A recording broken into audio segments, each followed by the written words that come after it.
അൻപു ഉദയം പാർട്ടിയുടെ രാഷ്ട്രീയ പ്രത്യയശാസ്ത്രം ഞാൻ നമ്മുടെ റിപ്പബ്ലിക് ഓഫ് ഇന്ത്യയ്ക്കും എന്റെ 147 കോടി സഹപൗരന്മാർക്കും സമർപ്പിക്കുന്നു. സെംബൂസെ എം സുഭാഷ് ബാബു പ്രസിഡന്റ് അൻപു ഉദയം പാർട്ടി. അൻപു ഉദയം പാർട്ടിയുടെ പേരിൽ ഇന്ത്യൻ രാഷ്ട്രപതിമാർക്കും ആദരണീയനായ ശ്രീ പ്രണബ് മുഖർജിക്കും ശ്രീ രാംനാഥ് കോവിന്ദിനും ബഹുമാനപ്പെട്ട പ്രധാനമന്ത്രി ശ്രീ നരേന്ദ്രമോദിക്കും എഴുതിയ ഈ കത്തുകൾ കേന്ദ്ര സർക്കാർ തമിഴ്നാട് സർക്കാരിന് നടപടിക്കായി ഫയലുകളായി അയച്ചെങ്കിലും സംസ്ഥാന ഭരണകക്ഷി വകുപ്പുതല ഭരണപരമായ നടപടി സ്വീകരിച്ചില്ല. മറിച്ച് തമിഴ്നാട് സർക്കാരിന്റെ പോലീസ് ആഭ്യന്തര വകുപ്പ് വഴി പോലീസ് നടപടി സ്വീകരിച്ചു. തമിഴ്നാട് സംസ്ഥാന പോലീസ് ഡയറക്ടറും DGP, അദ്ദേഹത്തിന്റെ പോലീസ് ശ്രേണിയിലെ പോലീസ് ഉദ്യോഗസ്ഥരും, മധുര സൗത്ത് സോൺ പോലീസ് മേധാവിയും തേനി ജില്ലാ പോലീസ് സൂപ്രണ്ടും, അൻപു ഉദയം പാർട്ടി ഓഫീസ് സ്ഥിതി ചെയ്യുന്ന ഗുഡലൂർ നോർത്ത് പോലീസ് സ്റ്റേഷനിലെ ഇൻസ്പെക്ടറും അൻപു ഉദയം പാർട്ടിയുടെ പേരിൽ കേന്ദ്ര സർക്കാരിന് എഴുതിയ കത്തുകൾ സൂക്ഷിച്ചു. പാർട്ടി അംഗമെന്നോ നേതാവെന്നോ അല്ല അവർ എന്നെ വിളിച്ചത്, മറിച്ച് ഒരു വ്യക്തി എന്ന നിലയിൽ പോലീസ് സമൻസിന്റെ അടിസ്ഥാനത്തിൽ എന്നെ നേരിട്ട് പോലീസ് സ്റ്റേഷനിലേക്ക് വിളിപ്പിച്ചു. അന്വേഷണത്തിന്റെ പേരിൽ 11 തവണ എന്നെ പോലീസ് സ്റ്റേഷനിൽ തടഞ്ഞു. അൻപു ഉദയം പാർട്ടിയുടെ പേരിൽ ഞാൻ കേന്ദ്ര സർക്കാരിന് രാഷ്ട്രീയമായി എഴുതിയ 10 കത്തുകൾക്ക് എന്റെ കത്ത് പ്രകാരം സർക്കാർ നടപടി സ്വീകരിച്ചു എന്ന് പറഞ്ഞുകൊണ്ട് പോലീസ് വകുപ്പ് ഒരു വ്യക്തി എന്ന നിലയിൽ എന്നിൽ നിന്ന് ഒരു പ്രസ്താവന വാങ്ങി. അതനുസരിച്ച് ഈ കത്തുകളിൽ ഒന്നിന് തേനി ജില്ലാ പോലീസ് സൂപ്രണ്ടിന്റെ തലത്തിൽ ഒരു അന്വേഷണ റിപ്പോർട്ട് തയ്യാറാക്കി അത് അദ്ദേഹത്തിന്റെ മേലുദ്യോഗസ്ഥനായ മധുര സൗത്ത് സോൺ പോലീസ് മേധാവിക്ക് അയച്ചു. പിന്നീട് 2019 ജൂലൈ 2 അദ്ദേഹത്തിന്റെ ഓഫീസിൽ നിന്ന് എനിക്ക് അയച്ച അന്വേഷണ റിപ്പോർട്ടിന്റെ ഒരു പകർപ്പ് വഴി ആ അന്വേഷണത്തിന്റെ വിശദാംശങ്ങൾ ഞാൻ മനസ്സിലാക്കി. അൻപു ഉദയം പാർട്ടിക്കുവേണ്ടി ഞാൻ കേന്ദ്ര സർക്കാരിന് എഴുതിയ ഓരോ കത്തുകളുടെയും പ്രാധാന്യം കണക്കിലെടുത്ത് ഞാൻ ചോദിച്ചു, എന്റെ കത്തുകൾക്ക് പോലീസ് സമൻസിന്റെ അടിസ്ഥാനത്തിൽ ഞാൻ എന്തിനാണ് പോലീസ് സ്റ്റേഷനിൽ മൊഴി നൽകുന്നത്? എന്റെ കത്തുകൾക്ക് പോലീസ് വകുപ്പ് എന്തിനാണ് എന്നിൽ നിന്ന് മൊഴി വാങ്ങുന്നത്? എന്തുകൊണ്ടാണ് അത് എന്നിൽ നിന്ന് ലഭിക്കുന്നത്? സർക്കാരിന് എഴുതിയ കത്ത് എന്തുകൊണ്ടാണ് പോലീസ് വകുപ്പിലെത്തിയത്? അത് എങ്ങനെയാണ് എനിക്കെത്തിയത്? അന്ന് എനിക്ക് അതിനെക്കുറിച്ച് ഒന്നും അറിയില്ലായിരുന്നു. കഴിഞ്ഞ തവണ എന്റെ 10 കത്തുകളെക്കുറിച്ചുള്ള ഈ പോലീസ് അന്വേഷണത്തിന് ശേഷം തേനി ജില്ലാ പോലീസ് സൂപ്രണ്ട് എന്റെ മൊഴിയെ അടിസ്ഥാനമാക്കി 2019 ജൂലൈ 2 ഒരു അന്വേഷണ റിപ്പോർട്ട് എനിക്ക് അയച്ചു. അതിലെ അന്വേഷണ വിശദാംശങ്ങൾ പരിശോധിച്ചപ്പോഴാണ് എനിക്ക് മനസ്സിലായത്, അൻപു ഉദയം പാർട്ടിക്കുവേണ്ടി ബഹുമാനപ്പെട്ട രാഷ്ട്രപതി ശ്രീ രാംനാഥ് കോവിന്ദിനും ഇന്ത്യൻ പ്രധാനമന്ത്രി ശ്രീ നരേന്ദ്രമോദിക്കും ഞാൻ എഴുതിയ കത്ത് പോലീസിന് നേരിട്ട് ലഭിച്ചിട്ടുണ്ടെന്ന്. അതേസമയം ആ അന്വേഷണ റിപ്പോർട്ടിൽ എന്റെ പേര് ഹർജിക്കാരനായി പരാമർശിച്ച പോലീസ് ആരെയും പ്രതിഭാഗമായി ഉൾപ്പെടുത്തിയിരുന്നില്ല എന്നത് ശ്രദ്ധേയമാണ്. മുൻ തമിഴ്നാട് മുഖ്യമന്ത്രി ശ്രീമതി ജയലളിതയുടെ മരണവുമായി ബന്ധപ്പെട്ട ദുരൂഹത വ്യക്തമാക്കാൻ ഉദ്ദേശിച്ചിരുന്ന അൻപു ഉദയം പാർട്ടിയുടെ സർക്കാർ രേഖകൾ പോലീസ് അന്വേഷണത്തിന്റെ പേരിൽ അനുചിതമായി ആക്സസ് ചെയ്തതായി അപ്പോഴാണ് എനിക്ക് മനസ്സിലായത്. അൻപു ഉദയം പാർട്ടി കേന്ദ്ര സർക്കാരിന് അയച്ച കത്തിലെ വിശദാംശങ്ങളുടെ അടിസ്ഥാനത്തിൽ പ്രത്യേക കാര്യങ്ങളൊന്നും പരാമർശിക്കാതെ ഒരു പൊതു അന്വേഷണ റിപ്പോർട്ടായി 2019 ജൂലൈ 2 അന്വേഷണ റിപ്പോർട്ട് തയ്യാറാക്കിയിരുന്നു. അൻപു ഉദയം പാർട്ടിയുടെ പേരിൽ ബഹുമാനപ്പെട്ട ഇന്ത്യൻ രാഷ്ട്രപതി ശ്രീ രാംനാഥ് കോവിന്ദിന് 2018 മാർച്ച് 8 എഴുതിയ കത്തിലെ ചില പേജുകളിലും തമിഴ്നാട് മുഖ്യമന്ത്രി ശ്രീമതി ജയലളിതയുടെ മരണം ഒരു ദുരൂഹതയാണെന്ന സംശയത്തെക്കുറിച്ചുള്ള കത്തിലും അൻപു ഉദയം പാർട്ടിയുടെ പേരിൽ അറുമുഖസ്വാമി 2017 നവംബർ 16 അന്വേഷണ കമ്മീഷന് സമർപ്പിച്ച സത്യവാങ്മൂലത്തിലും അതോടൊപ്പം സമർപ്പിച്ച 7 അനുബന്ധ രേഖകളിലും തമിഴ്നാട് ഗവർണർ ശ്രീ ബൻവാരിലാൽ പുരോഹിതിനെതിരായ ലൈംഗിക പീഡന വിവാദത്തെക്കുറിച്ച് ഇന്ത്യൻ രാഷ്ട്രപതി ശ്രീ രാംനാഥ് കോവിന്ദിന് 2018 ഏപ്രിൽ 18 എഴുതിയ ഈ കത്തിന്റെ ചില പേജുകളിലും സർക്കാർ ഘടനകൾക്കുള്ളിൽ നടപടിയെടുക്കുന്നതിനായി ഭരണവകുപ്പുകളിൽ അൻപു ഉദയം പാർട്ടിയുടെ പേരിൽ എഴുതിയ എല്ലാ കത്തുകളും സർക്കാർ ഫയലിലെ തെളിവായി നശിപ്പിക്കാനും അൻപു ഉദയം പാർട്ടിയുടെ രജിസ്ട്രേഷൻ സംബന്ധിച്ച്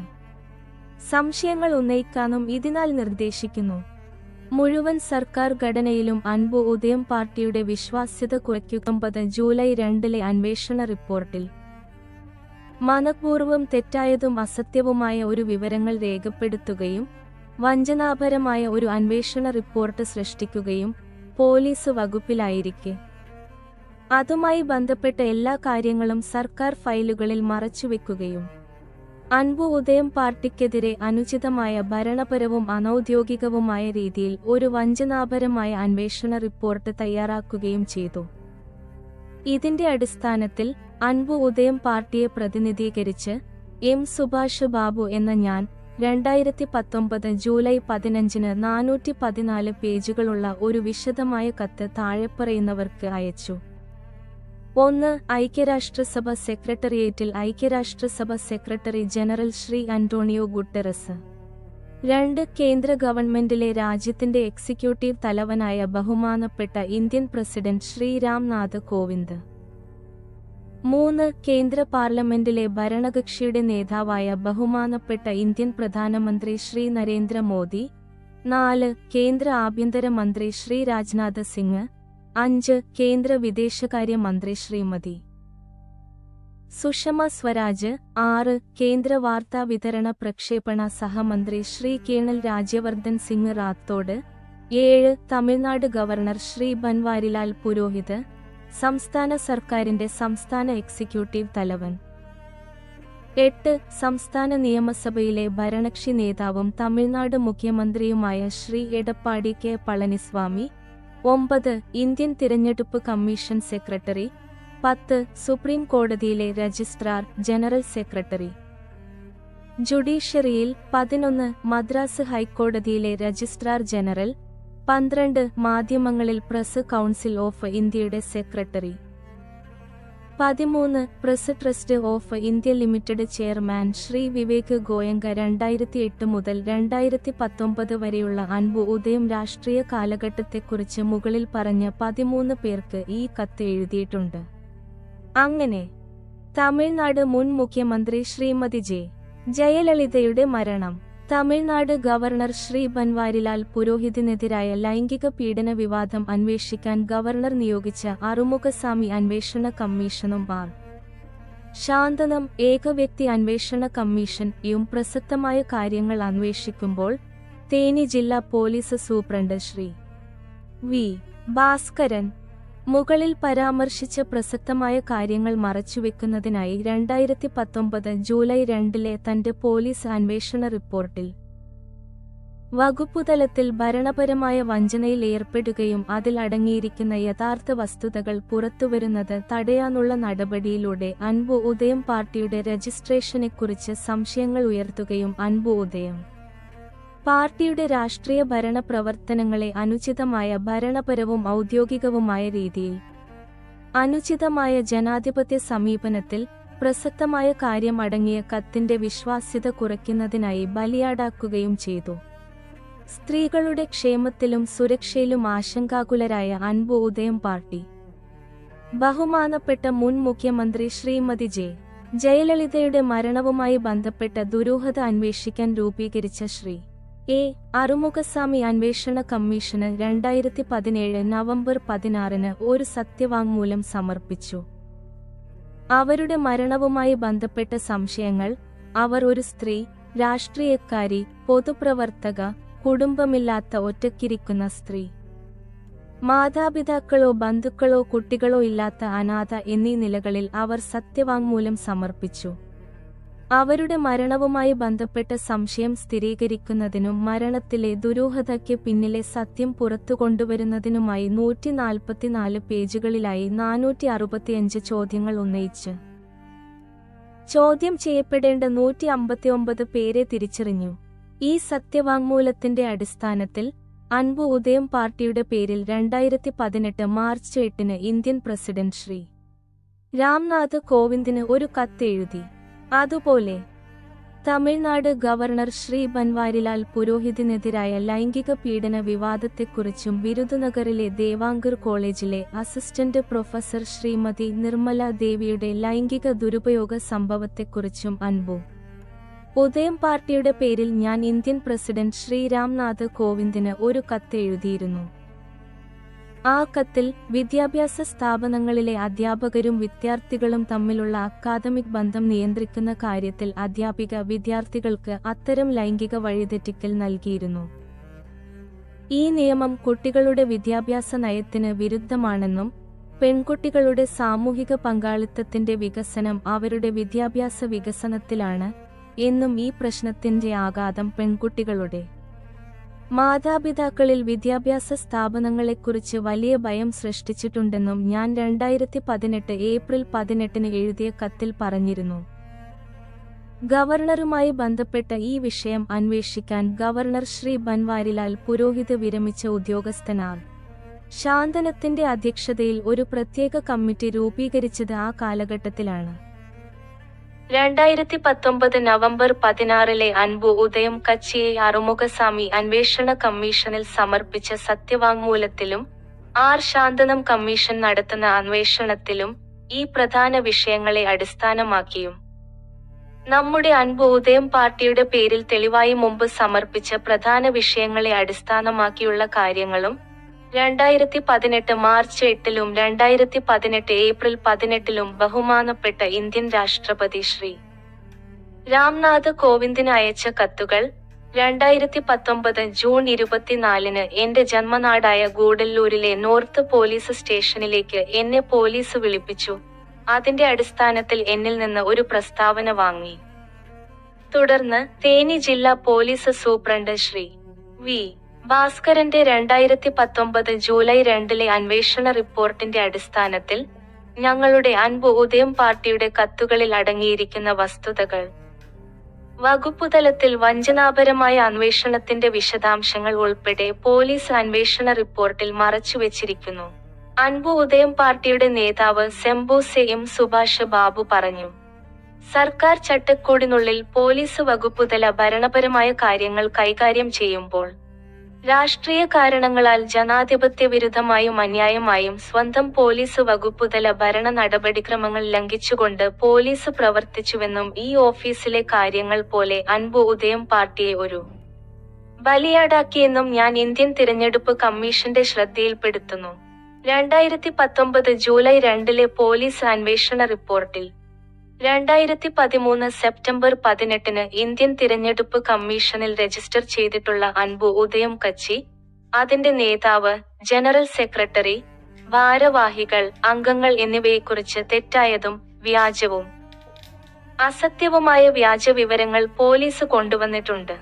2018 മാർച്ച് 8, 2018 ഏപ്രിൽ 18 തീയതികളിലെ അൻപു ഉദയം കാച്ചിയുടെ 2 കത്തുകളിൽ എഴുതിയിരിക്കുന്ന കാര്യങ്ങളുമായി ബന്ധപ്പെട്ട കുറ്റകൃത്യങ്ങൾ മറച്ചുവെക്കുന്നതിനും ആ കുറ്റകൃത്യങ്ങളിൽ ഉൾപ്പെട്ടവരെ സംരക്ഷിക്കുന്നതിനും കുറ്റകൃത്യത്തിന്റെ സത്യം പുറത്തുവരുന്നത് തടയുന്നതിനും ഈ അൻപു ഉദയം കാച്ചിയുടെ കത്തുകളുമായി ബന്ധപ്പെട്ട വകുപ്പുതലത്തിലുള്ള സർക്കാർ ഓഫീസ് ഫയലുകൾ നശിപ്പിക്കുന്നതിനും ഈ അൻപു ഉദയം കാച്ചിയുടെ കത്തുകളിലെ കാര്യങ്ങൾ പുറത്തുവരുന്നത് തടയുന്നതിനും വകുപ്പുതലത്തിൽ അൻപു ഉദയം കാച്ചിയെക്കുറിച്ച് ഭരണപരമായി അനാവശ്യമായ സംശയം സൃഷ്ടിക്കുന്നതിനും മറ്റുള്ളവർക്ക് നമ്മളെക്കുറിച്ചും നമ്മുടെ അൻപു ഉദയം കാച്ചിയെക്കുറിച്ചുമുള്ള രാഷ്ട്രീയ വിശ്വാസവും പ്രശസ്തിയും നശിപ്പിക്കുന്നതിനും ജനങ്ങൾക്കിടയിൽ നമ്മുടെ അൻപു ഉദയം പാർട്ടിയുടെ വിശ്വാസ്യത കുറയ്ക്കുന്നതിനും വേണ്ടി പോലീസ് ഇത് നിയമവിരുദ്ധമായി അനുചിതവും കെട്ടിച്ചമച്ചതും വഞ്ചനാപരവുമായ അന്വേഷണ റിപ്പോർട്ട് തയ്യാറാക്കിയിട്ടുണ്ട്.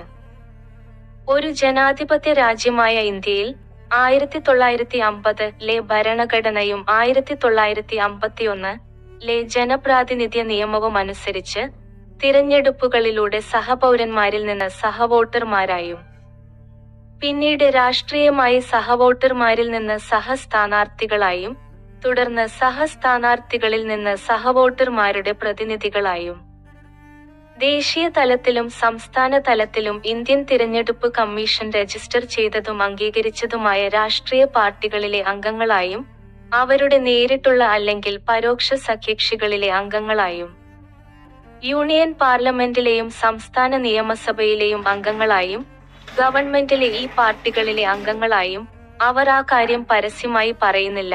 മറിച്ച് എന്റെ സഹപൗരന്മാരെ, എന്റെ സഹവോട്ടർമാരെ, എല്ലാ തിരഞ്ഞെടുപ്പുകളിലും നിങ്ങൾ എനിക്ക് വോട്ട് ചെയ്താൽ മതി. അതാണ് എനിക്ക് നിങ്ങളിൽ നിന്ന് വേണ്ടത്. അതാണ് ഞാൻ പ്രതീക്ഷിക്കുന്നത്. രാജ്യത്തെ ഭരണകക്ഷിയുടെ ഭരണാധികാരി എന്ന നിലയിൽ പൗരന്മാരെ തിരഞ്ഞെടുപ്പുകളിൽ സ്ഥാനാർത്ഥികളായി പങ്കെടുക്കാനും ഇന്ത്യൻ തിരഞ്ഞെടുപ്പ് കമ്മീഷൻ രജിസ്റ്റർ ചെയ്ത ഒരു പാർട്ടി എന്ന നിലയിൽ രാഷ്ട്രീയം നടത്താനും ഞാൻ അനുവദിക്കില്ല. ജനങ്ങളുടെ പ്രതിനിധികൾ എന്ന നിലയിൽ, കേന്ദ്ര പാർലമെന്റിലെയും സംസ്ഥാന നിയമസഭയിലെയും അംഗങ്ങൾ എന്ന നിലയിൽ നമ്മുടെ സ്ഥാനം നിലനിർത്തുന്നതിനായി ഭരണഘടന പ്രകാരം രാജ്യത്തെ പൗരന്മാർക്ക് നൽകിയിട്ടുള്ള എല്ലാ രാഷ്ട്രീയ അവകാശങ്ങളും ഞങ്ങൾ സഹവോട്ടർമാരിൽ നിന്ന് കവർന്നെടുക്കും. അവർ പ്രായോഗികമായി ഈ വ്യവസ്ഥാവിരുദ്ധമായ രീതിയിലാണ് ഗവൺമെന്റ് നടത്തുന്നത്. രാഷ്ട്രീയ രംഗത്ത് നടക്കുന്ന ഈ കാര്യങ്ങളെല്ലാം അൻപു ഉദയം കച്ചിയുടെ പ്രസിഡന്റ് എന്ന നിലയിൽ എനിക്ക് വ്യക്തമാണ്. അതുകൊണ്ടാണ് ഇവിടെ ഇതിനെക്കുറിച്ച് നിങ്ങളോട് കൂടുതൽ വാദിക്കാൻ ഒന്നുമില്ല. നമ്മുടെ രാഷ്ട്രീയത്തിന്റെ തുടക്കം മുതൽ തന്നെ ആ പാർട്ടികൾ തുടർച്ചയായി ഇത്തരം രീതികൾ കൈകാര്യം ചെയ്യുന്നുണ്ടെന്ന് എനിക്ക് അറിയാമായിരുന്നു. തിരഞ്ഞെടുപ്പുകളിൽ ഈ പാർട്ടികളുമായി നേരിട്ടോ അല്ലാതെയോ സഖ്യമുണ്ടാക്കാതെ സ്വതന്ത്രമായും തിരഞ്ഞെടുപ്പുകളിൽ അവരിൽ നിന്ന് അകന്നും ഞങ്ങൾ അൻപു ഉദയം കക്ഷിയെ രാഷ്ട്രീയമായി സുതാര്യമായി കൈകാര്യം ചെയ്യുന്നതിനാൽ, അവർ നമ്മുടെ ജനങ്ങളുടെ പ്രതിനിധികളും ഭരണാധികാരിയുമായതിനാൽ, ഗവൺമെന്റിൽ ഭരണകക്ഷിയായതിനാൽ, നമ്മുടെ സഹപൗരന്മാരായ വോട്ടർമാരുടെ വോട്ട് പിന്തുണയോടെ അവർ ജനാധിപത്യ വിരുദ്ധമായ രീതിയിൽ നമുക്കെതിരെ ധീരമായും ശക്തമായും നിരവധി ഭരണപരമായ അതിക്രമങ്ങൾ നടത്തുന്നു. കാരണം തിരഞ്ഞെടുപ്പിൽ ബഹുഭൂരിപക്ഷം സഹപൗരന്മാരുടെയും പിന്തുണയില്ലാതെ അൻപു ഉദയം കക്ഷി അതിന്റെ നിലവിലെ രൂപത്തിൽ വളരെയധികം രാഷ്ട്രീയം നടത്തിയിട്ടും ഭരണകക്ഷിയിലൂടെയും മാധ്യമങ്ങളിലൂടെയും ഞങ്ങൾ അത്തരം പ്രശ്നങ്ങൾ നേരിടുന്നു. ഭരണാധികാരികൾക്കും, അതായത് ഭരണകക്ഷി, പ്രതിപക്ഷ പാർട്ടി അല്ലെങ്കിൽ എതിരാളി പാർട്ടികൾ, അവരുടെ നേരിട്ടുള്ളതും അല്ലെങ്കിൽ പരോക്ഷവുമായ സഖ്യകക്ഷികൾ എന്നിവയാണ് 4 തരം പാർട്ടികൾ. ജനപ്രതിനിധികൾ, അൻപു ഉദയം കക്ഷിക്കും ഇടയിൽ സാധാരണയായി സംഭവിക്കുന്ന വിചിത്രമായ ജനാധിപത്യ സാഹചര്യമാണിത്. അൻപു ഉദയം കക്ഷി ഈ രംഗത്ത് നേരിടുന്ന രാഷ്ട്രീയ യാഥാർത്ഥ്യമാണിത്. അൻപു ഉദയം കച്ചിയുടെ പ്രസിഡന്റ് എന്ന നിലയിൽ ഈ ജനാധിപത്യ വിരുദ്ധ രാഷ്ട്രീയ സാഹചര്യങ്ങളെല്ലാം മനഃശാസ്ത്രപരമായി മനസ്സിലാക്കിയ സെംബോഡ്സെ എം സുഭാഷ് ബാബു എന്ന ഞാൻ, ഇതിനുള്ള പരിഹാരം കണ്ടെത്താൻ അൻപു ഉദയം കച്ചിക്ക് മാത്രമേ കഴിയൂ.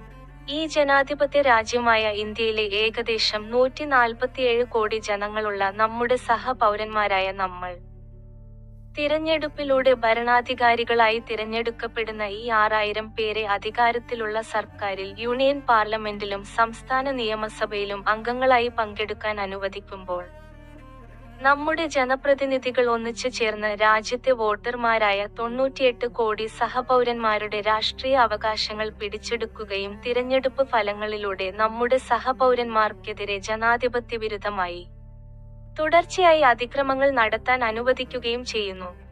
എന്നാൽ ജനാധിപത്യ രീതിയിൽ അൻപു ഉദയം കച്ചിയെ രാഷ്ട്രീയം നടത്താനും തിരഞ്ഞെടുപ്പിൽ പങ്കെടുക്കാനും അനുവദിക്കാത്ത ഈ കാര്യം, എന്റെ സഹ ഇന്ത്യൻ പൗരന്മാരെ, തിരഞ്ഞെടുപ്പിൽ വോട്ട് ചെയ്ത് ഭരണാധികാരികളായി തിരഞ്ഞെടുപ്പിലൂടെ അവരെ പ്രതിനിധികളായി തിരഞ്ഞെടുത്ത എന്റെ സഹവോട്ടർമാരെ, തിരഞ്ഞെടുപ്പിലൂടെ നിങ്ങൾ തിരഞ്ഞെടുത്തവരുടെ ഈ നടപടികളോട് നിങ്ങൾ യോജിക്കുന്നുണ്ടോ? ഇത് അൻപു ഉദയം കച്ചിയുടെ വ്യക്തിപരമായ കാര്യമാണെന്ന് നിങ്ങൾ കരുതുന്നുണ്ടോ? അതോ 2 പാർട്ടികൾ തമ്മിലുള്ള പ്രശ്നമാണെന്ന് നിങ്ങൾ കരുതുന്നുണ്ടോ?